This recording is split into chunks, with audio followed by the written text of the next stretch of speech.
মধ্যপ্রাচ্যের উত্তেজনা এখন যুদ্ধের সীমা ছাড়িয়ে গেছে। ইরান ও ইসরায়েল সংঘাত সপ্তম দিনে পৌঁছলে দেখা যায় সৌদি আরব ও অন্যান্য ধনী আরব দেশগুলো তাদের ট্রিলিয়ন ডলারের বিনিয়োগ নতুন করে মূল্যায়ন করছে। কী কারণে এই সিদ্ধান্ত এবং এর প্রভাব পড়তে পারে যুক্তরাষ্ট্রের ওপর, আজকের ভিডিওতে আমরা তাই বিশ্লেষণ করব। মধ্যপ্রাচ্যের উত্তপ্ত পরিস্থিতি যেন প্রতিদিনই নতুন মোড় নিচ্ছে। ইরান ও ইসরায়েলের চলমান সংঘাত সপ্তম দিনে পৌঁছানোর পর দেখা যাচ্ছে এক অপ্রত্যাশিত পরিবর্তন। এতদিন যেসব আরব দেশ যুক্তরাষ্ট্রের ঘনিষ্ঠ মিত্র হিসেবে পরিচিত ছিল, তারা এখন তাদের অর্থনৈতিক অবস্থান নতুন করে বিবেচনা করতে শুরু করেছে। ব্রিটিশ সংবাদ মাধ্যম ফাইন্যান্সিয়াল টাইমসের এক প্রতিবেদনে বলা হয়েছে, ইরানের ধারাবাহিক মিসাইল ও ড্রোন হামলার কারণে উপসাগরীয় অঞ্চলের নিরাপত্তা পরিস্থিতি নিয়ে গভীর উদ্বেগ তৈরি হয়েছে। আর এই উদ্বেগের প্রভাব পড়তে শুরু করেছে আন্তর্জাতিক বিনিয়োগ ও অর্থনৈতিক সম্পর্কের ওপর।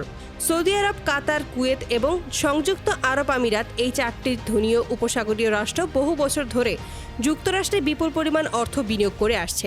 শুধু তাই নয়, আগামী কয়েক বছরেও যুক্তরাষ্ট্রে আরও কয়েক ট্রিলিয়ন ডলার বিনিয়োগের পরিকল্পনাও ছিল এসব দেশের। কিন্তু সাম্প্রতিক সংঘাত পরিস্থিতি সেই পরিকল্পনাকে অনিশ্চয়তার মুখে ঠেলে দিয়েছে। বিশ্লেষকদের মতে ইরান কৌশলগতভাবে এমন কিছু পদক্ষেপ নিয়েছে যা সরাসরি উপসাগরীয় দেশগুলোর অর্থনীতিকে চাপের মধ্যে ফেলছে। প্রথমত, ইরান একের পর এক মিসাইল ও ড্রোন হামলা চালিয়ে মধ্যপ্রাচ্যের নিরাপত্তা পরিস্থিতিকে অস্থির করে তুলছে। দ্বিতীয়ত, বিশ্ব জ্বালানি সরবরাহের অন্যতম গুরুত্বপূর্ণ পথ হরমুজ প্রণালীতে নিজেদের কৌশলগত নিয়ন্ত্রণ জোরদার করছে তেহরান। এই হরমুজ প্রণালী দিয়েই বিশ্বের একটি বড় অংশের তেল ও গ্যাস পরিবহন করা হয়। ফলে এখানে সামান্য অস্থিরতাও বিশ্ব জ্বালানি বাজারে বড় ধরনের প্রভাব ফেলতে পারে। বর্তমান পরিস্থিতিতে উপসাগরীয় দেশগুলো আশঙ্কা করছে যে সংঘাত দীর্ঘায়িত হলে তাদের অর্থনীতি বড় ধরনের চাপে পড়তে পারে, কারণ তাদের অর্থনৈতিক শক্তির মূল ভিত্তি দুটো: জ্বালানি রপ্তানি এবং আন্তর্জাতিক বিনিয়োগ। এই দুই ক্ষেত্রে এখন ঝুঁকির মুখে। ফাইন্যান্সিয়াল টাইমসের প্রতিবেদনে বলা হয়েছে, যুক্তরাষ্ট্রের উপসাগরীয় দেশগুলোর বিনিয়োগের পরিমাণও কম নয়। মার্কিন ট্রেজারি বন্ডে সৌদি আরব প্রায় 145 বিলিয়ন ডলার বিনিয়োগ করেছে। সংযুক্ত আরব আমিরাতের বিনিয়োগের প্রায় 100 বিলিয়ন ডলার, কুয়েতে প্রায় 51 বিলিয়ন এবং কাতারে অন্তত 7.4 বিলিয়ন ডলার। এছাড়া আগামী 10 বছরে যুক্তরাষ্ট্রে প্রায় 4 ট্রিলিয়ন ডলার বিনিয়োগের প্রতিশ্রুতি দিয়েছিল উপসাগরীয় দেশগুলো। এর মধ্যে কেবল সৌদি আরবের পক্ষ থেকেই প্রায় 1 ট্রিলিয়ন ডলার বিনিয়োগের পরিকল্পনা ছিল। কিন্তু বর্তমান সংঘাত পরিস্থিতি সেই প্রতিশ্রুতিগুলোকে নতুন করে ভাবতে বাধ্য করছে এসব দেশকে।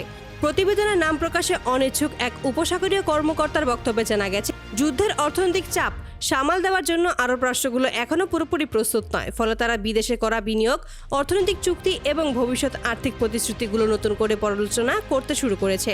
এই পর্যালোচনার অংশ হিসেবে কিছু দেশ নাকি ইতিমধ্যেই খতিয়ে দেখছে বর্তমান চুক্তিগুলোর ক্ষেত্রেও মেজর ফোর্স ধারা প্রয়োগ করা সম্ভব কিনা। মেজর ফোর্স দ্বারা সাধারণ এমন পরিস্থিতিতে ব্যবহার করা হয় যখন যুদ্ধ, প্রাকৃতিক দুর্যোগ বা বড় ধরনের অপ্রত্যাশিত ঘটনার কারণে কোনো চুক্তি বাস্তবায়ন করা কঠিন হয়ে পড়ে।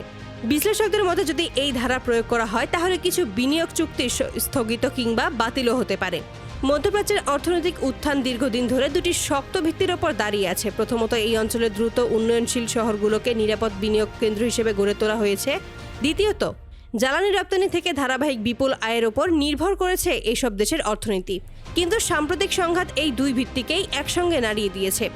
যদি পরিস্থিতি আরও জটিল হয়ে ওঠে তাহলে তা শুধু আঞ্চলিক নিরাপত্তার জন্যই নয়, বরং বৈশ্বিক অর্থনীতি এবং আন্তর্জাতিক বিনিয়োগ ব্যবস্থার ওপরও বড় ধরনের প্রভাব ফেলতে পারে।